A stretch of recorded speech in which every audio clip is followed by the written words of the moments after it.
हरे कृष्ण कृष्ण कृष्ण हरे हरे, हरे राम राम राम हरे हरे, हरे कृष्ण कृष्ण कृष्ण हरे हरे।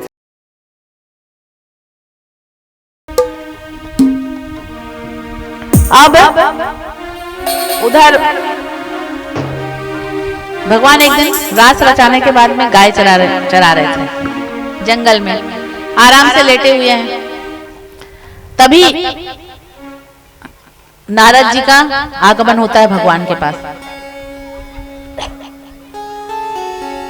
नारद जी बोलते हैं, भगवान किस लिए आए थे और क्या कर रहे हो? बस यही करते रहोगे? कभी माखन चोरी करो, कभी माँ के अपनी मम्मी के गोद में खेलोगे, माखन खाओगे और गोपियों के साथ रास रचाओगे। बस यही काम रह गया आपका। भूल गए किस लिए अवतरित हुए थे? कब तक हम लोगों को कष्ट दोगे? कब तक सारी प्रजा दुखी रहेगी? कब तक संत ऋषि महात्मा दुखी रहेंगे? क्यों अवतरित हुए हो? भगवान ने कहा, तुम बोलना क्या चाहते हो? ठीक ठीक सीधे सीधे बोलो ना, क्यों क्यों क्या कर रहे हो? कंस के अत्याचार बढ़ते चले जा रहे हैं। नारद जी बता रहे हैं भगवान को, कंस का अत्याचार देखो आप कितना बढ़ता चला जा रहा है। और कोई मंदिरों में ताले लगवा दिए गए हैं। संत महात्मा ऋषि सब दुखी हैं। सबको कंस ये कहता है, अगर यज्ञ में आहुति देना है तो कंसाय स्वाहा, कंसाय स्वाहा, कंस की चालीसा पढ़ो, कंस का नाम पढ़ो, नाम जप करो, मैं भगवान हूं, मैं भगवान हूं। प्रभु कर क्या रहे हो? कब तक ये करोगे? भगवान बोलते, तुम भी तो गए थे वहां, अब यहां आकर क्या बोल रहे हो? गए थे ना? हाँ गया था। और सुनो, मैं तो बता दिया कि तुम ही देवकी के 8वें पुत्र हो। भगवान ने कहा, अच्छा किया बता दिया तो, अब जाओ, फिर क्या क्यों क्यों कर रहे हो? बोले जाओ। भगवान ने सांत्वना दिया, जाओ, आज से ठीक 5वें दिन कंस का वध हो जाएगा। इधर नारद जी ने जब कह दिया था कंस को, नारद जी कंस से भी मिलने गए थे ना, धनुष यज्ञ की योजना बता दी थी। तो तब जो है भगवान ने भी, इधर भगवान बोले तुम गए, और उधर कंस योजना बनाना प्रारंभ कर लिया। धनुष यज्ञ बैठक बुलाया, आपातकालीन बैठक, कंस राजा है, आपातकालीन बैठक बुलाया। और बुलाने के बाद में बोला, जाओ धनुष यज्ञ का आयोजन करना है और लेकर आना है, कृष्ण बलराम को लेकर आओ। किसको भेजें? मंत्रियों ने सलाह दी, अक्रूर जी को भेजो। क्यों? क्योंकि अक्रूर जी चाचा हैं कृष्ण के, कृष्ण भक्त हैं। कहने का तात्पर्य यह है कि कृष्ण भक्त हैं। किसी विश्वास पात्र को भेजना पड़ेगा, दैत्य को भेजूंगा तो वो तो आएंगे नहीं। अब अक्रूर जी से बोला गया, राजा की आज्ञा का पालन करना था। पूर्ण हुए 11.5 वर्ष ब्रज भक्तन की संगति में हो गए। ब्रज भक्तन की संगति हो गई।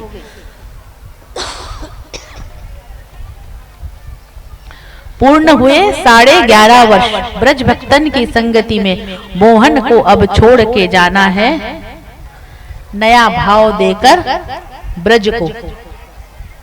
अब रास रच चुके हैं, समझ में आ गया है। अब मोहन को नया भाव, अब ब्रज वालों को नया भाव देके जाना है। जैसे माता पिता होते हैं ना, शिक्षित करने के बाद पश्चात बोल देते हैं, जाओ बेटा अपने पैरों में खड़े हो। वैसे भगवान भी आज ब्रजवासियों को ये सिखा के जा रहे हैं कि अब अपने पैरों में स्वयं खड़े हो जाओ। अक्रूर जी आए, मान गए। अक्रूर जी लेने के लिए आए भगवान को।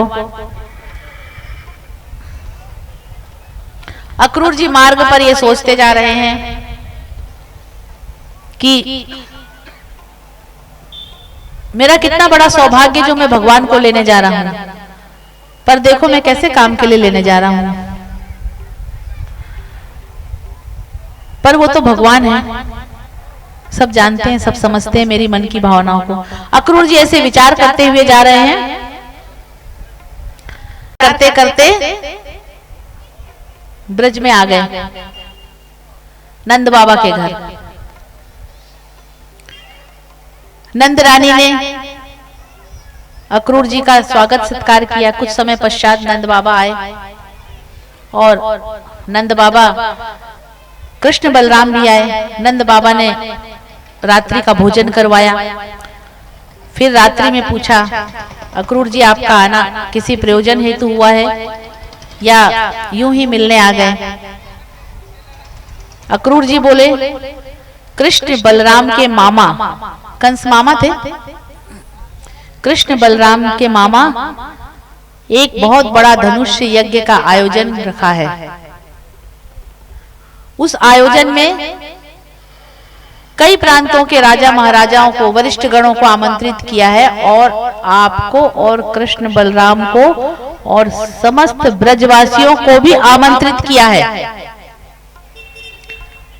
तो जैसे ही कहा कृष्ण बलराम को आमंत्रित किया है, माता यशोदा दरवाजे के आड़ में, पहले के समय में ये सभ्यता थी कि जब कोई घर हमारे मेहमान आते थे तो घर की बहू बराबरी से बैठकर बात नहीं करती थी। अभी भी कई संस्कारित घर हैं जहां ये संस्कार हैं और होना भी चाहिए।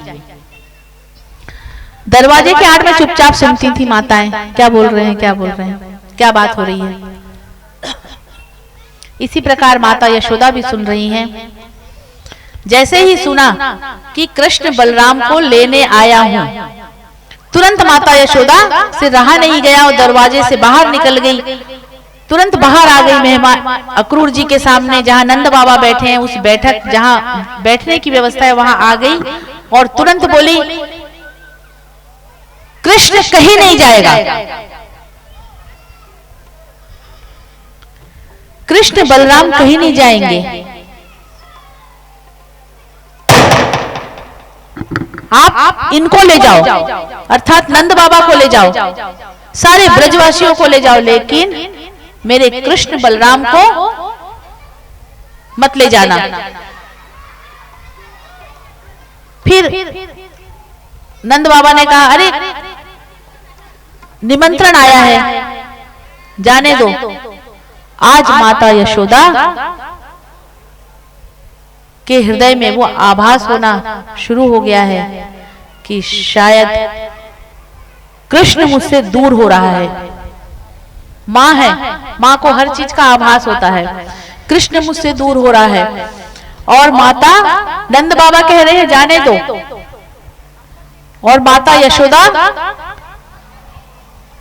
की आंखों से अश्रु की धारा बहने लगी कि मेरा कृष्ण कहीं नहीं जाएगा, वो मुझे प्राणों से प्यारा है, मैं एक दो दिन तो क्या, मैं एक क्षण भी अपने कृष्ण के बिना नहीं रह सकती हूँ, मेरा कृष्ण कहीं नहीं जाएगा। माता यशोदा अपने कक्ष में चली गई रोते रोते कि कल कृष्ण चला जाएगा, कल कृष्ण चला जाएगा। और माता अपने बिस्तर में बैठकर रोना प्रारंभ कर दिया माता ने। नंद बाबा आए कक्ष में। नंद बाबा को कहने लगी, तुम क्यों कृष्ण को भेजना चाहते हो, क्यों कृष्ण को भेजना चाहते हो, मत करो ऐसा, रोको उसे, रोक दो उसे, मत जाने दो, कृष्ण को कहीं मत जाने दो। पता नहीं क्यों मेरा दिल बैठा जा रहा है, ऐसा प्रतीत हो रहा है कि शायद कृष्ण मुझसे दूर हो रहा है, मेरा कृष्ण मुझसे दूर हो रहा है। आज नंद बाबा माता यशोदा को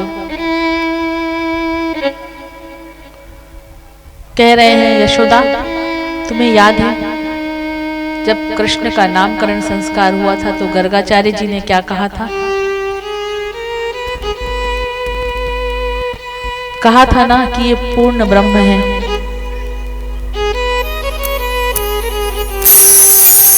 ये जगत पिता परम पिता परमेश्वर है। याद है उन्होंने कहा था ये।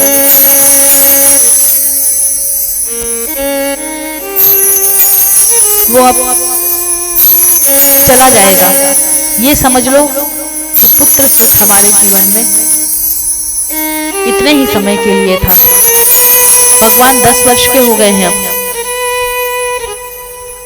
माता यशोदा कह रही है कि तुम मुझे झूठी सांत्वना मत दो कि पूर्ण ब्रह्म है।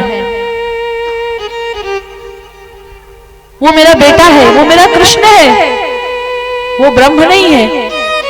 ऐसी झूठी सांत्वना मुझे मत दो।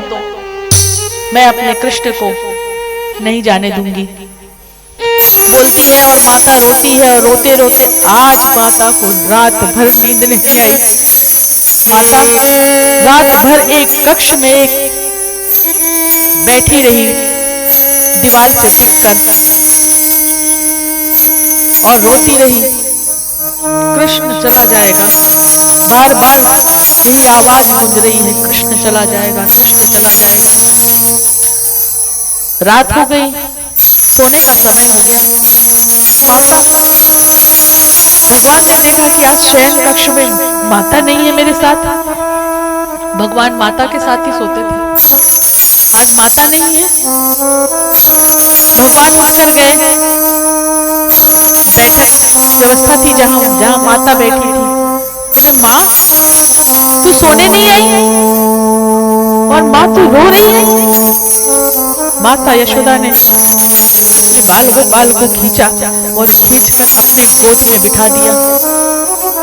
बोली, लल्ला,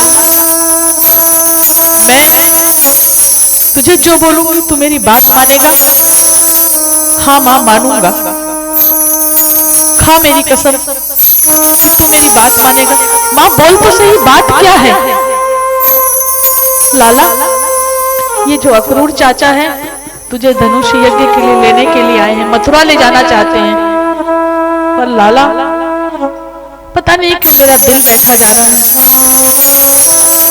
तू मेरी बात मान जा, मत जाना, मना कर देना चाचा को। चाचा चले जाएंगे। लाला, मेरी बात मान जा। लाला कहते हैं, माँ चल, अभी तो रात हो गई। भगवान सब जान रहे हैं, सब समझ रहे हैं, माँ से क्या कहूँ।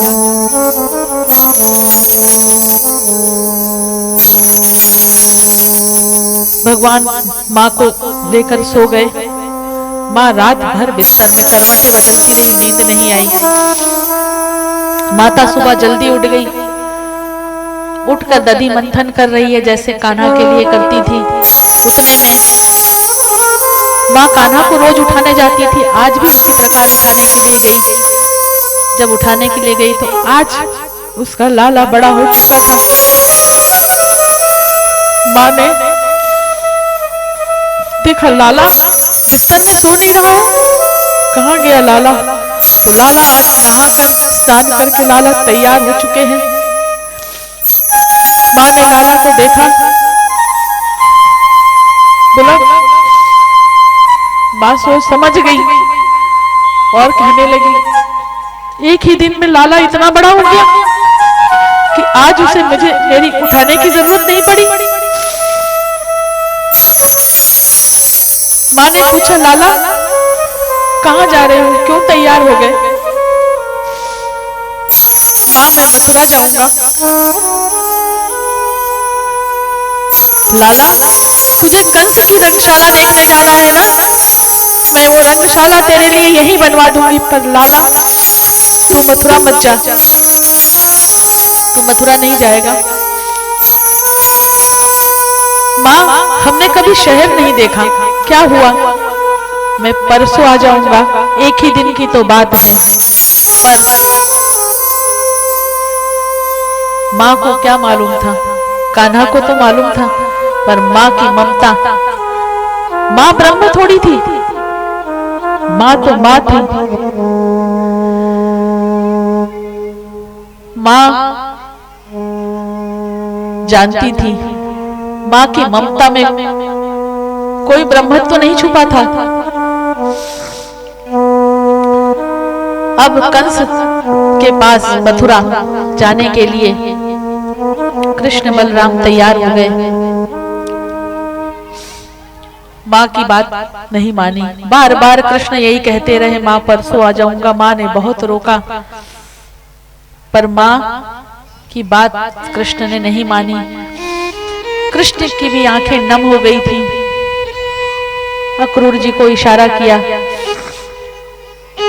चलो रथ निकालो, कहीं ऐसा ना हो कि माँ की ममता मुझे रोक ले अपने कर्तव्यों का पालन करने से। अक्रूर जी ने रथ निकाला। जैसे ही रथ आगे बढ़ा, माँ चिल्ला कर कहने लगी, रोको उसे, मत जाने दो, रोको उसे, मत जाने दो। और रथ के पीछे भागी। रथ के पीछे भागते भागते माँ को ये याद आ गया कि मैंने मेरे लाला से एक बात छुपा रखी है अभी तक।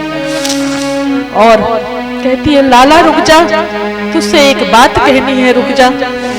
और कहती है कि लाला सच बताऊं, मैं तेरी माँ नहीं हूं, मैंने तेरा पालन पोषण किया है, पर मैंने तुझे जन्म नहीं दिया। तुझे तो जन्म माता देवकी ने दिया है। जैसे ही ये शब्द सुना, मैं तेरी माँ नहीं हूँ, कन्हैया धड़ाम से रथ से कूद गए और बोले, माँ आज तो तूने ये शब्द कह दिया माँ, पर आज के बाद तू कभी ये शब्द मत कहना कि तू मेरी माँ नहीं है। मैं ये नहीं सुन पाऊंगा माँ, मैं ये नहीं सुन पाऊंगा कि तू मेरी माँ नहीं है। कन्हैया अपने माँ से गले लग के रोते हैं। माता बहुत मना करती है, रुक जा कन्हैया, रुक जा कन्हैया, पर कन्हैया रथ में फिर से सवार हो जाते हैं और रथ अक्रूर जी को कहते हैं, रथ आगे बढ़ाओ। उतने में रथ जा रहा है, कुछ ही कदमों चला होगा, कुछ ही दूर चला कि रथ अचानक रुक गया। रथ के पीछे दूसरे रथ में नंद बाबा हैं, ग्वाल बाल हैं, छकड़े गाड़ी, छोटे गाड़ी में। कन्हैया के लिए शानदार रथ है। छोटे गाड़ी में पीछे नंद बाबा बैठे हैं और रथ आगे बढ़ते बढ़ते अचानक रुक गया। कन्हैया ने कहा, क्यों रोक दिया रथ? अक्रूर जी ने कहा, आप ही आकर देख लो कैसे रथ आगे बढ़ाऊं। कन्हैया उतरे, देखे तो सब गोपियां लेटी हुई हैं रास्ते पे, मार्ग को रोक दिया है। रथ कह रही है गोपियां, अगर ले जाना हो हमारे कन्हैया को तो रथ हमारे ऊपर से चलाकर ले जाओ, हम ऐसे रथ को नहीं जाने देंगे। राधा रानी वहीं खड़ी है, एक कोने में खड़े होकर रो रही है, आंसू बहा रही है कन्हैया के वियोग की।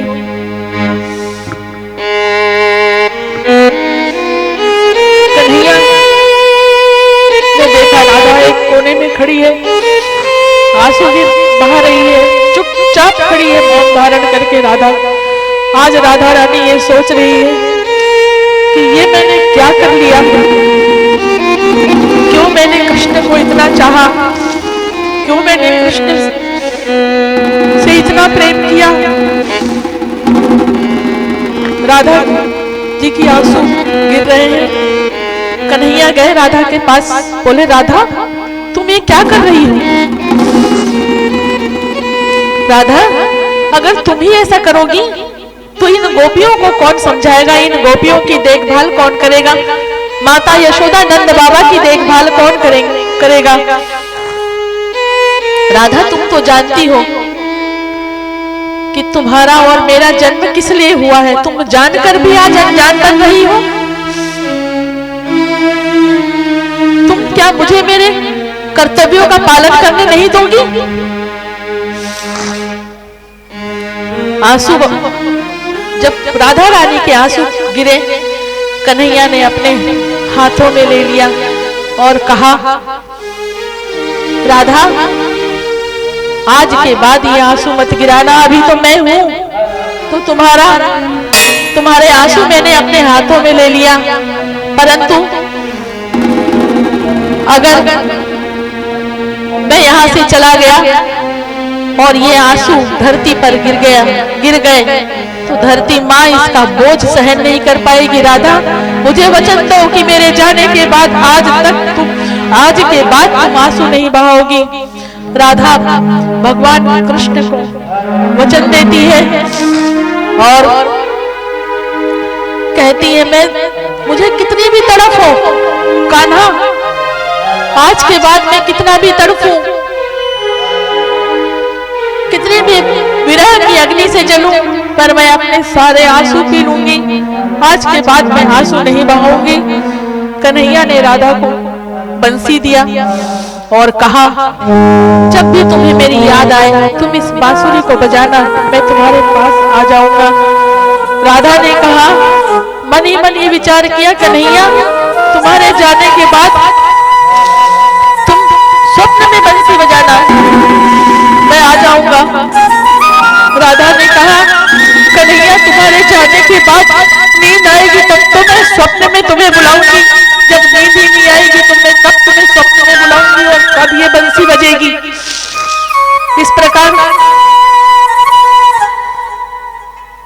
जब कृष्ण ने कहा, ठीक है, अगर तुम्हें इतना कष्ट होगा मेरे कर्तव्यों का पालन करने में तो तुम कहती हो तो मैं यहीं रह जाता हूं तुम्हारे पास।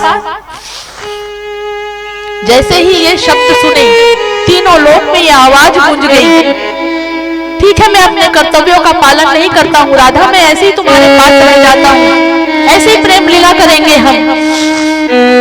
तीनों लोकों में ये आवाज गूंज उठी, सब देवताओं के सिंहासन हिल गए और सब कहने लगे, त्राहि माम मां, त्राहि माम मां, हमें बचा लो मां, हमें बचा लो मां, मां ऐसा मत करो, हमें बचा लो मां, हमें बचा लो।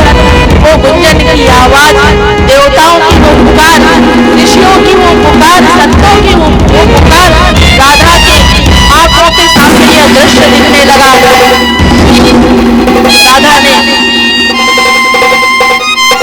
कृष्ण से कहा, अच्छा होता कि मैं बैकुंठ में बैठकर ही तुम्हारी लीला देखती कृष्ण, मैंने तो ये मनुष्य तन पाकर आज बहुत दुख पा रही हूँ, इस विरह की वेदना को मैं कैसे सहूंगी।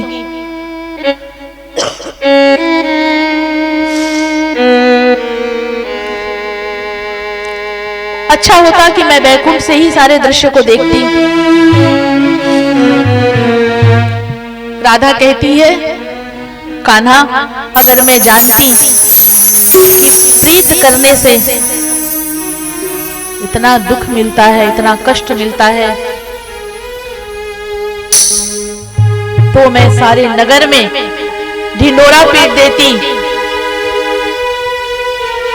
कि कोई प्रीत मत करना, क्योंकि प्रेम हमेशा आंसू ही देते हैं। कह देती कि कोई प्रेम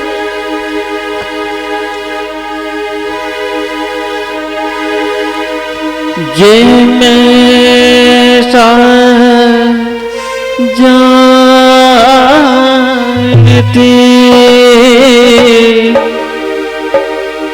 प्रीत करे दुख हो,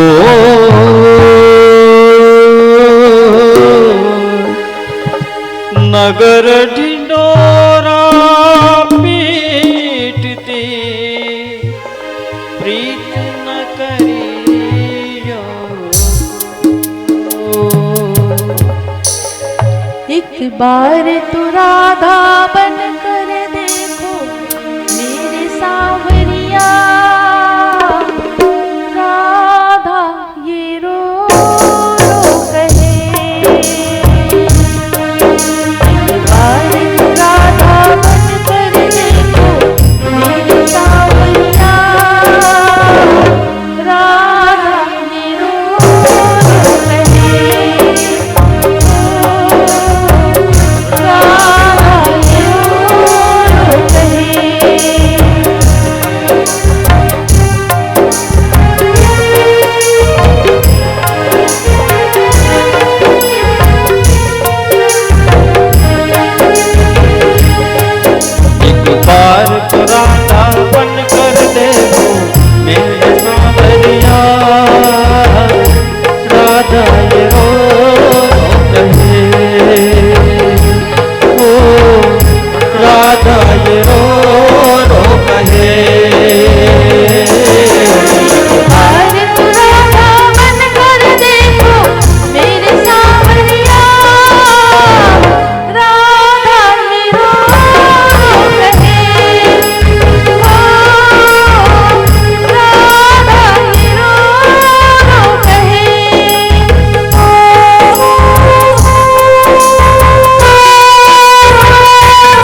राधा ये रो कहे, ओ राधा ये रो कहे।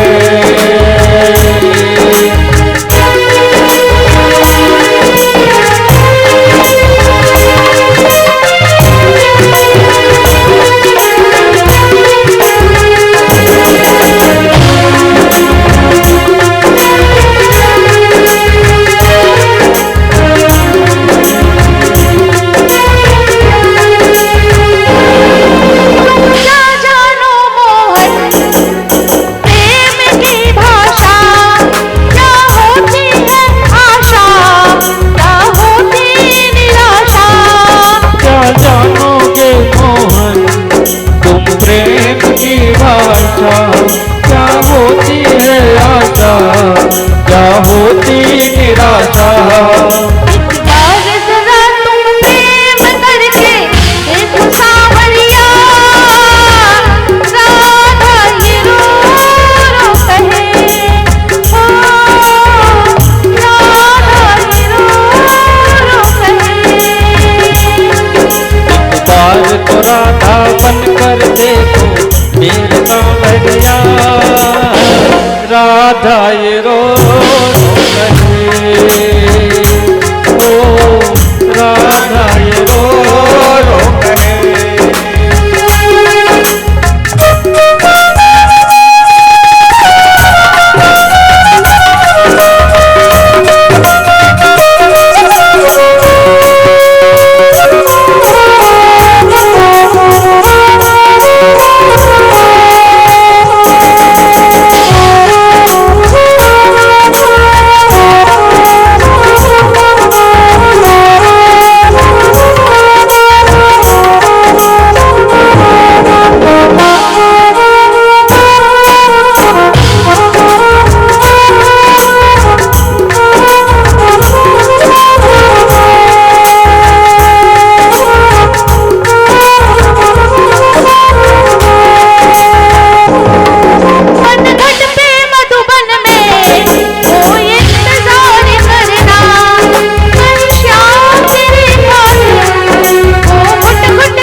राधा ये रो कहे, ओ राधा ये रो कहे, ओ राधा ये रो कहे।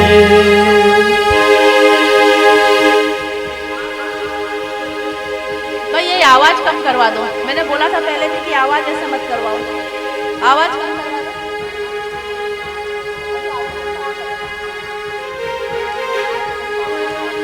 बोलिए राधा रानी सरकार की।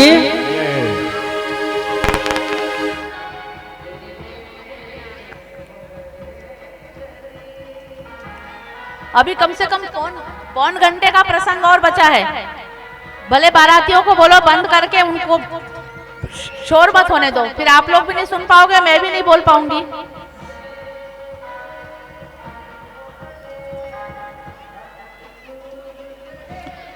अब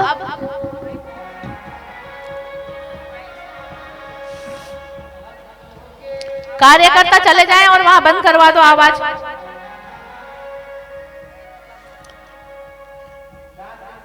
अब बाकी इधर सब ध्यान दे दो। भगवान अक्रूर जी भगवान को लेकर मथुरा चले गए। माँ ने रोका, गोपियों ने रोका, राधा रानी ने रोका, पर वो नहीं रुके और सीधा वो मथुरा गए। मथुरा पहुंचे, रात्रि में एक बगीचे में विश्राम किया। विश्राम करने के पश्चात सुबह हुई तो अपने नंद बाबा से कहे, बोले कि हम जरा घूम कर आते हैं, थोड़ा टहल कर आते हैं। बाबा ने कहा तुम लोग गांव के रहने वाले हो, शहर का भी देखा नहीं। बलराम जी को बोला जाओ इसका ध्यान रखना। जब भगवान मथुरा जा रहे थे, मथुरा में घूमने गए, बलराम जी को लेकर और अपने सभी सखाओं को लेकर गए घूमने के लिए। तो रास्ते में अब कंस की रंगशाला में जाना है, बेचारे ब्रजवासी सब गरीब, अच्छे कपड़े नहीं हैं। मार्ग में उन्हें एक रजत नाम का धोबी मिला जो कंस के कपड़े लेकर जा रहा था, राजसी कपड़े। बोला मामा जी मामा जी। बोले कौन मामा? अरे कंस हमारे मामा है तो आप भी मामा? अरे मैं कहीं किसी का मामा नहीं। बोले ये गंवार कौन है? बोले ये कपड़े कहाँ ले जा रहे हो? बोले कंस के कपड़े हैं, महाराजा के कपड़े हैं। तो बोले ये हमें दे दो। ये रजत धोबी कौन है? भगवान वो धोबी है जो सतयुग में, जिसके कारण माता सीता को भगवान ने माता सीता का त्याग किया था। अब ये रजत धोबी भगवान को, अब वो बलराम जी को क्रोध आ रहा है। कन्हैया बोल रहे हैं भैया रुको। कन्हैया जो है रजत धोबी से बोले ये कपड़े हमें दे दो, हम पहनेंगे। रजत धोबी ने जैसे कहा कभी देखा है गंवार ऐसे कपड़े पहने? कभी पहने हैं तुम्हारे बाप दादाओं ने? भगवान ने एक चाटा लगाया, रजत धोबी वहीं घूमता हुआ वहीं गतम प्राण हो गया। सामने बैठा था दर्जी, ये दृश्य देख रहा था दुकान पर बैठे बैठे। भगवान ने कपड़े लिए और दर्जी के पास गए, बोले इसे काटो छाटो। बोले हाँ साहब साहब लाओ, क्योंकि देख लिया था रजत धोबी की हालत क्या हुई। कपड़े काटे छाटे और बढ़िया सब उनके मित्रों ने सबने पहने बढ़िया कपड़े और गए रंगशाला में। कुछ समय दूर और आगे बढ़े भगवान। जब आगे बढ़े तो उन्हें सुदामा नाम का एक माली मिला। वो माली ने भी भगवान का स्वागत किया। उसके बाद भगवान को कुब्जा मिली जो कंस के लिए उपटन लेकर जाती थी, चंदन लेकर जाती थी। भगवान ने कुब्जा से जैसे कुब्जा को देखा भगवान रुक गए। सुंदरी, अरे वो सुंदरी, तू भी मजाक कर रहा है? नहीं सुंदरी, तुम कौन हो? कहाँ जा रही हो? क्या लेकर जा रही हो? मैं कंस के लिए उपटन लेकर जा रही हूँ। तो क्या ये उपटन मुझे नहीं लगाओगी? आज कुब्जा जब ये भगवान कृष्ण को देखी तो देखती ही रह गई। उस कुब्जा के आज शरीर में कुछ एक नई तरंग सी जग रही है और कुब्जा धीरे धीरे कन्हैया के करीब हो रही है। करीब होते होते जैसे ही कान्हा ने कहा क्या तुम उपटन नहीं लगाओगी? कुब्जा ने कहा हाँ लगाऊंगी उपटन, मैं तो तुझे लगाऊंगी उपटन। और तू मुझे सुंदरी बोल रहा है? हाँ तुम सुंदरी हो, तुम बहुत सुंदर हो। बोले लोग तो मेरा उपहास करते हैं कि मैं कुब्जा हूँ। लोग कहते हैं वो जा रही है कुब्जा, वो जा रही है कुब्जा। बेटा आज तू मुझे सुंदरी बोल रहा है तो मैं तुझे उपटन लगाऊंगी। ऐसे ही कुब्जा ने उपटन उठाया और कन्हैया के गालों में उपटन लगाया। जैसे ही कन्हैया के गालों में वो उपटन लगा, चंदन लगाया। तो जब चंदन लगाया तो एक तरंग कुब्जा को होने लगी, वो तरंगे आने लगी और वो बड़े प्रेम से मोहित होकर, सांवली सूरत पर मोहित होकर और चंदन लगा रही है। तभी भगवान ने कुब्जा के पंजे को दबाया और कुब्जा की ठोड़ी को ऊपर कर दिया। कुब्जा बिल्कुल सुंदर अप्सरा बन गई, प्रकाशमय हो गई, दिव्यमय ज्योति कुब्जा के अंदर से निकलने लगी और कुब्जा परम सुंदरी, कुब्जा एक अप्सरा थी। आज भगवान ने उसे फिर से अप्सरा बना दिया। किसी ऋषि का उसने उपहास किया था, इस कारण उसे ये कुब्जा बनकर इस योनि में जन्म लेना पड़ा। कुब्जा अप्सरा हो गई, बन गई और कुब्जा स्वर्ग में चली गई। भगवान को प्रणाम करते हुए, कृष्ण को आज प्रणाम करते हुए बोलो बाल गोपाल कृष्ण की। अब भगवान कंस की रंगशाला में पहुंच गए। जैसे ही कंस की रंगशाला में पहुंचे तो सब लोग मंत्रमुग्ध हो गए। जो माताएं थी उनको वो छोटे बालक, जो सखियां थी उनको वो अपने प्रेमी, जागी रही भावना जैसी, प्रभु मूरत देखी दिन तैसी, जिसकी जैसी भावना कन्हैया बिल्कुल वैसे ही दिख रहे हैं। और कन्हैया जाते जाते सीधे रंगशाला में पहुंचे और रंगशाला में पहुंचकर कन्हैया ने धनुष उठाया और तमंचा खींचा। जैसे ही कन्हैया ने तमंचा को खींचा और तमंचा खींचा और धनुष को दोनों हाथों से पकड़ा और दोनों हाथों से धनुष को पकड़कर कन्हैया ने धनुष तोड़ दिया। जैसे ही धनुष तोड़ा, तीनों लोक में आवाज गूंजने लगी और सब कंस के सैनिक भागे भागे कंस के पास गए। बोले महाराज धनुष टूट गया, महाराज धनुष टूट गया। कंस अपने सिंहासन से उतर कर आया और बोला धनुष किसने तोड़ा, धनुष किसने तोड़ा, धनुष कैसे टूटा, तुम लोग कहाँ थे, तुम लोग क्या कर रहे थे, कैसे धनुष टूट गया।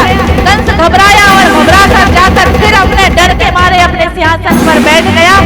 और कन्हैया ने आज धनुष तोड़ा और धनुष तोड़कर कन्हैया वापस चले गए। और तब जब कन्हैया चले गए तो कंस ने सभी सैनिकों को बुलाया और सैनिकों को बुलाकर बोला जब कल कान्हा आए, जब कल कन्हैया आए तब तुम लोग चांडूर और मुष्टिक को बुलाया, तुम लोग उस पर प्रहार करना, उसके साथ कुश्ती लड़ना। और कोलियापीर नामक हाथी से कहा कि जो हमारा कोलियापीर नामक हाथी है उसको मदपान करा देना और कन्हैया का वध कर देना। वैसे ही हुआ। अगले दिन कन्हैया आए तो चांडूर और मुष्टिक ने पहले कोलियापीर हाथी ने सूंड से दबा लिया तो कन्हैया सूंड में लपटे और गए हाथी के शीश पर बैठ गए और हाथी के शीश पर एक मुष्टिक का प्रहार किए। वही मुष्टिक गतव प्राण हो गया, हाथी वही गतव प्राण हो गया। और उसके बाद चांडूर और मुष्टिक ने कृष्ण और बलराम के हाथ खींचे। जैसे ही हाथ खींचे दोनों भाइयों ने कुश्ती की। उसके बाद कन्हैया ने कहा भैया खेल क्या है, जल्दी करो। उसके बाद दोनों भाइयों ने चांडूर और मुष्टिक पे दोनों ने एक एक पर उनके मस्तक पर एक एक मुष्टिक का प्रहार किया। खून की गमन करते हुए चांडूर और मुष्टिक वही गतव प्राण हो गए। मेरे कन्हैया दौड़ कर गए और छलांग लगाकर 20 फुट ऊंचे पर जहाँ कंस विराजमान था, 20 फुट ऊंचे मंच पर कृष्ण विराजमान था, कन्हैया गए और कूद कर कंस के मंच पर पहुंच गए और कंस के केश पकड़ लिए और केश पकड़ कर बोले। जब कंस बोलने लगा कन्हैया छोड़ो मुझे बहुत दर्द हो रहा है, कन्हैया छोड़ो मुझे बहुत दर्द हो रहा है। कंस ने कहा आज तुम्हें दर्द हो रहा है, वो समय याद करो जब माता देवकी के केश पकड़ते थे तो माता देवकी को क्या दर्द नहीं होता था।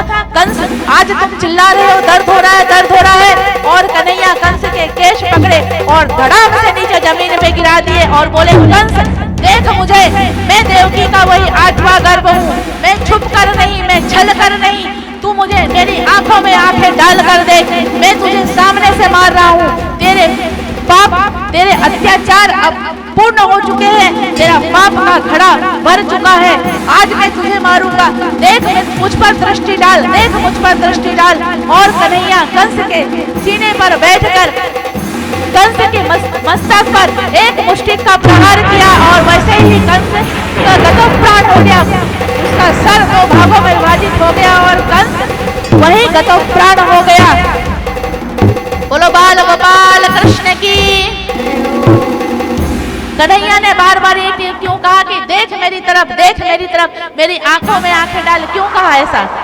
इसीलिए कि भगवान चाहते थे ये पापी तो है पर ये पापी भी मुझे देखकर इसको भी मोक्ष की गति प्राप्त हो। ऐसे है हमारे कन्हैया, पापी को भी कहते आओ देखो मेरे पास, मैं तुम्हारा उद्धार करूंगा, बस एक बार आ तो जाओ मेरे पास, एक बार मेरे दर्शन तो कर लो। पर फिर भी जीव नहीं मानता है। बोलो बाके बिहारी लाल की। कंस का उद्धार हो गया।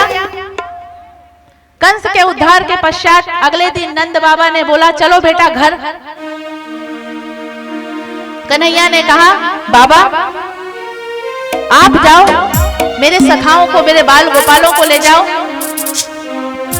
ग्वाल बालों को ले जाओ, मैं कुछ समय पश्चात आऊंगा। फिर झूठ बोल रहे हैं कि मैं कुछ समय पश्चात आऊंगा।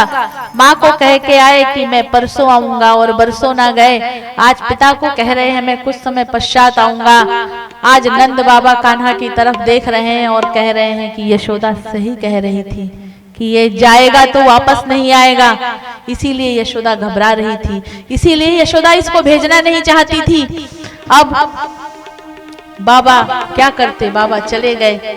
कन्हैया गए कारागार में, अपने नाना उग्रसेन को मुक्त किया कारागार से, अपने माता पिता को कारागार से मुक्त किया, अपने माता पिता को स्वतंत्र आवाज दिया और उसके पश्चात नाना को मथुरा का राजा बनाया। और फिर देवकी वसुदेव ने ये विचार किया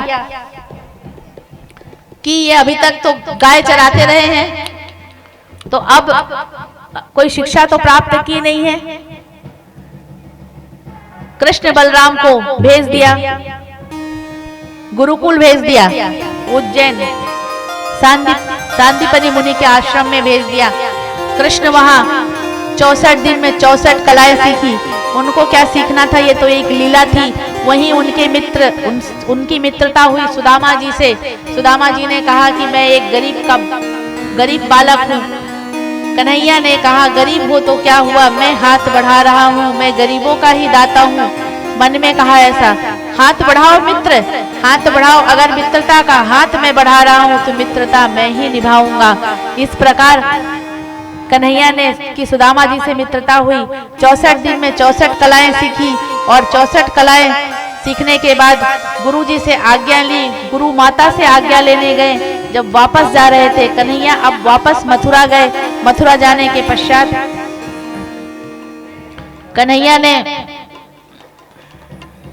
कन्हैया राजा बने। जब गुरु माता से आज्ञा ले रहे थे तो गुरु माता से बोला कि मांगो। गुरु जी से आज्ञा लिए तो गुरु जी ने कहा बेटा जो मैंने ये शिक्षा दी है, ये शिक्षा यहीं दबाकर मत रखना। ये शिक्षा आप कोई सद शिष्य मिले तो उसे जरूर देना। शिक्षा का दान महादान होता है। बोले कोई सद शिष्य मिले तो अर्जुन, उन्हें जब सद शिष्य मिले तो महाभारत के मैदान में गीता का ज्ञान कन्हैया ने उन्हें दिया। इस प्रकार माता के पास गए तो माता ने फिर वही मोह माया मांग ली। माता ने कहा हम एक बार प्रवास क्षेत्र में, सूर्य ग्रहण का समय था, हम प्रवास क्षेत्र में गए थे, वहां हमारा पुत्र समुद्र में बह गया था। मेरे उस पुत्र को अगर वापस ला सको तो बहुत कृपा होगी कन्हैया आप पर। भगवान गए पुत्र को वापस लेने के लिए और पुत्र वापस लाए। उसके